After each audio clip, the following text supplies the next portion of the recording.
Every guitar you heard in that track was using the case study Aspen Overdrive at various settings, and all the guitars are running through my main pedal board with dual TONEX pedals using my own captures. The Strat was running through my Matchless Clubman captures, the Duesy is running through my Prosonic captures, the Gretsch is running through my AC30 captures, and the Tele is running through an AC30 on the left and a Prosonic on the right. All of my TONEX captures and STRYMON presets are available on my website at thetoneshepard.com. But what you really came here for, you can learn more about the case study Aspen Overdrive at casestudyeffects.co and follow them on Instagram at casestudyeffects. Listen, this pedal freaking rips. The quickest way I can describe it is that it takes everything that I loved about the JHS Kilt and adds a few features that I found I just couldn't live without anymore. Both the Aspen and the Kilt are based on the Expandora circuit, and the Kilt, as you know, has become a staple on most every single worship pedal board out there, and obviously lots of other genres as well. It's just a straight up timeless pedal. It's a classic. It's not going anywhere. But the biggest problem with the Kilt for me was really just the output volume. The way I run my amps set just at the edge of breakup, they have just enough compression to where even if I ran the volume all the way up on the Kilt, I couldn't boost the volume of my amps anymore. And so I always wished for a Kilt just with more volume. And the Aspen totally nails this with volume to spare. But what also makes the Aspen unique to the Kilt is that it has a variable bass control. Really, it's a bass cut control, which I find to be extremely handy, especially on drive pedals that are a little more fuzzy in nature. Being able to dial those bass frequencies back is super helpful. So here's what I'm gonna do for the rest of the video. I'm gonna show you the range and sound of each of these controls compared to the Kilt, because I imagine for most of you, my primary audience, that's one of the biggest questions you have. How do they compare? And then after that, I'm gonna let my buddy Brendan noodle around on the 4 different modes that this thing has with some tones that we dialed up. Sounds good? Let's compare this and the Kilt. So the guitar I'm using is an MJT Tele with a Lambertones V90 in the neck and a red eye in the bridge. This is my clean tone. Again, I'm using my TONEX pedals, AC30 capture on the left side, Prosonic on the right side. I do have a diamond compressor on, but with a little delay, little reverb. This is the clean tone.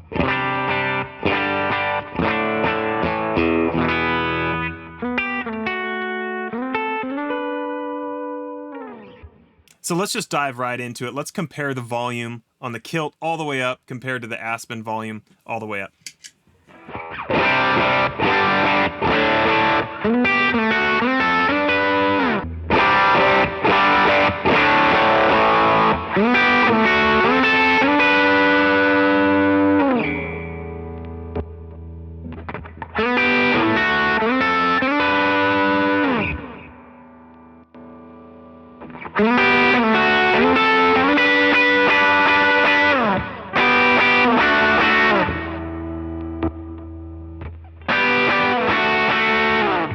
So it should be pretty clear that the Aspen has a bit more volume on tap, enough to make me appreciate it a lot.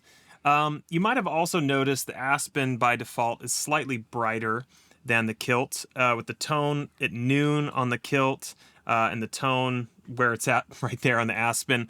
You know, even then the Aspen's still maybe slightly brighter. And so if you wanted a overdrive that cut a little bit more than the Kilt, the Aspen might be a good solution for you as well. So let's talk about the bass control a little bit. Again, on the Kilt, you just have flat and cut, but on the Aspen, you have a variable bass control. So essentially the knob all the way up on the bass is kind of letting that full circuit in, and then as you dial this back, it cuts the bass. So let's just assume bass wide open would be flat, essentially, same kind of as that. Let's compare the low end.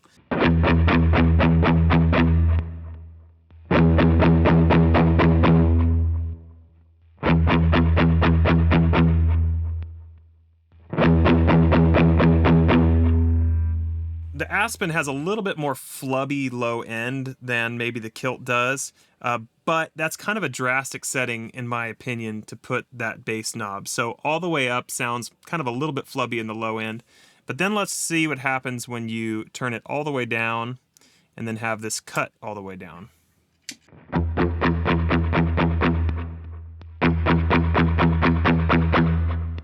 That flubbiness kind of goes away. So let me just show you cut and flat on the Kilt.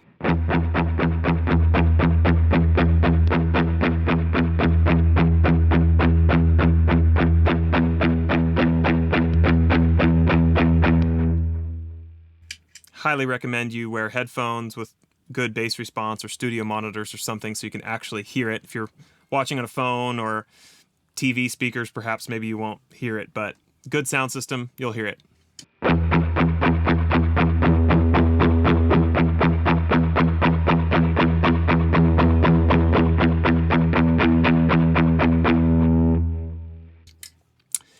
I'm no circuit designer or anything, and I really don't know much about the Aspen as far as how it's done. It almost appears as if the bass is coming before the clipping, because as I turn the bass up, it's driving it a little bit more. Whereas on the kilt, I almost feel like as I do that cut and flat control, it's responding post. So it's a little bit cleaner in the flat position than this is. But the Aspen does give you the benefit of kind of finding that sweet spot for the bass, whereas the kilt only gives you kind of a cut setting and a flat setting. So I found the variable bass control to be pretty helpful on the Aspen. So let me just show you some range of tones. Let's put the bass kind of in the middle, and we'll be on crunch mode right now and kind of sweep through some of the controls.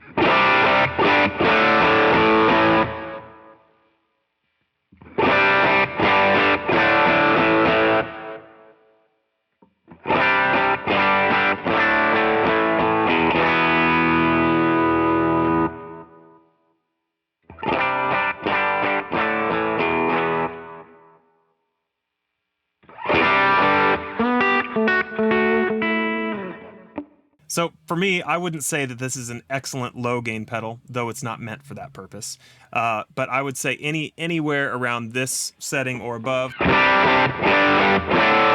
starts to get really juicy.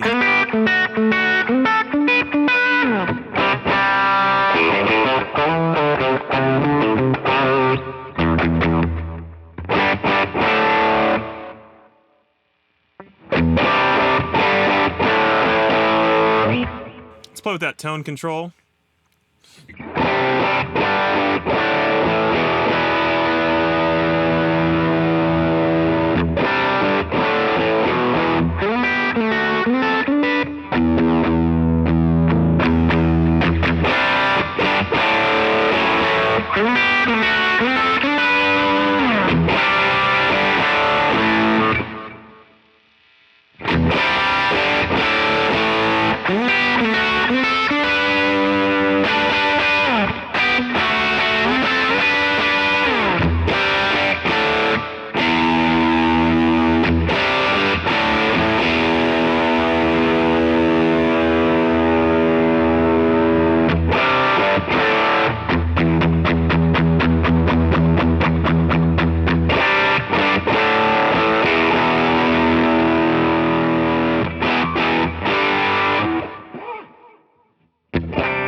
Somewhere around there is unity volume on the Aspen.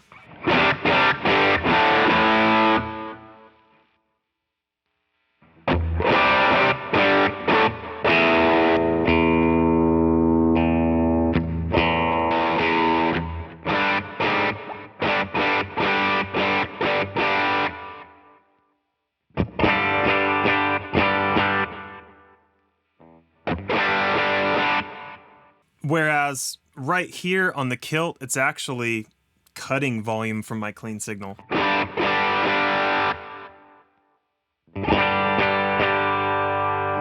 At least as I'm looking on my meters.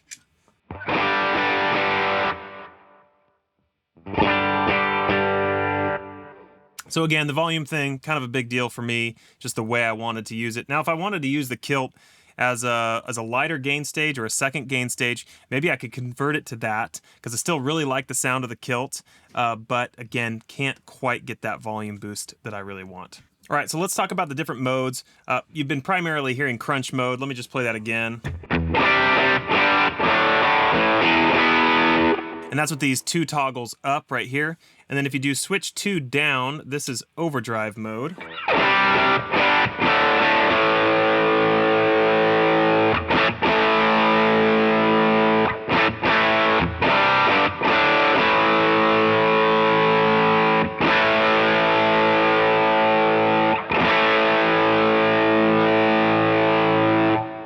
So you can hear it adds a little bit like brighter of a breakup. It's kind of a subtle thing, but it's there.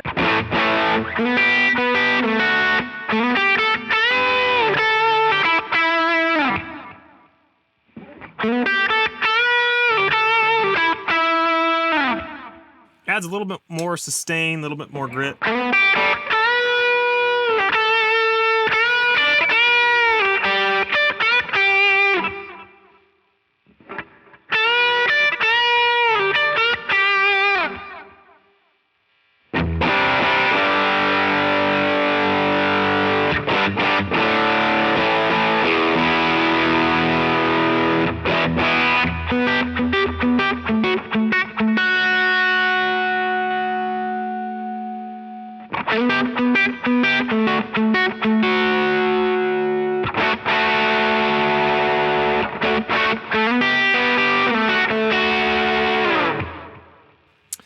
And then there's distortion mode, which is reversed. So switch 1 is down, switch 2 is up.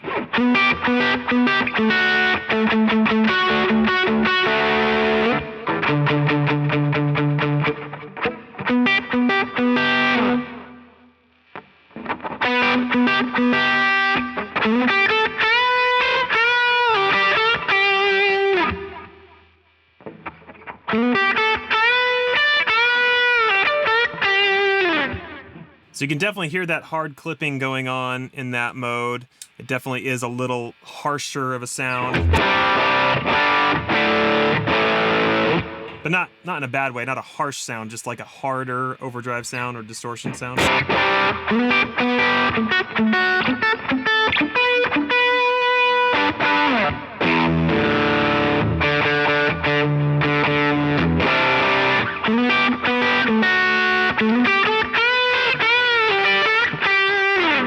And then, like I mentioned, there's forbidden mode. And that's with both toggles down, and it gets really fuzzy.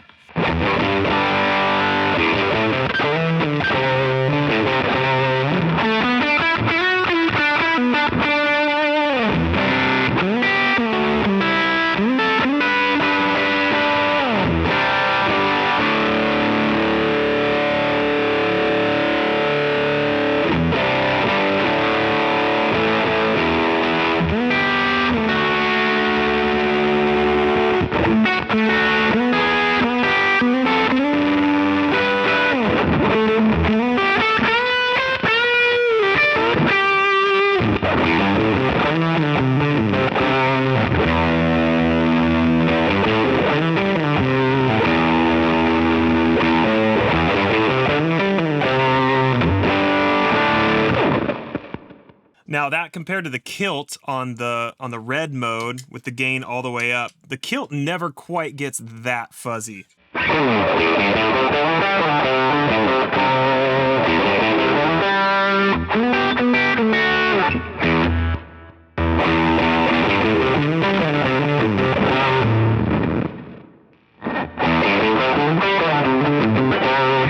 The kilt is quite polite in comparison, actually.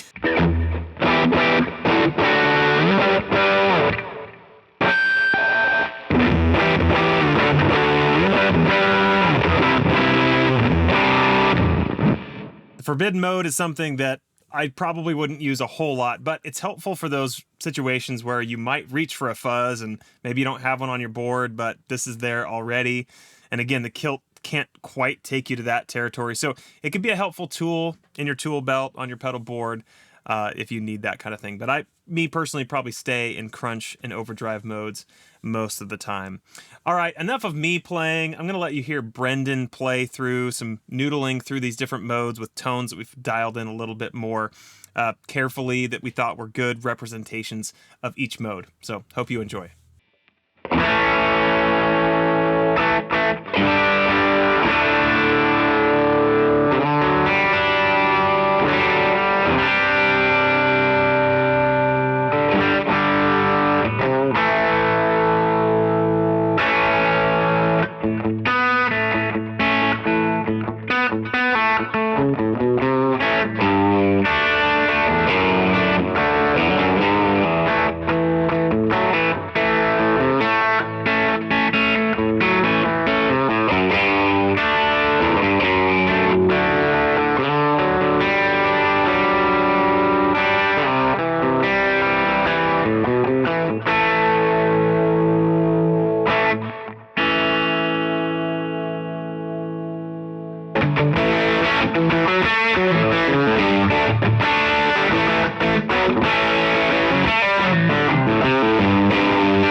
So why buy the case study Aspen Overdrive?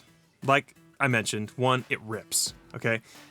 2, it can do what the kilt does and a little more. So if you just need a kilt with more volume and more bass control, then buy this. Number 3, Tony, the owner of Case Study, is a good man. Small builder, takes care of his people, loves his craft. So if you want to support Tony, this is a great way to do that. He has a great compressor as well in the studio comp if you want to check that out. Number 4, if you're looking for a medium gain to high gain pedal that you want to use for your second or third stage, this thing nails it.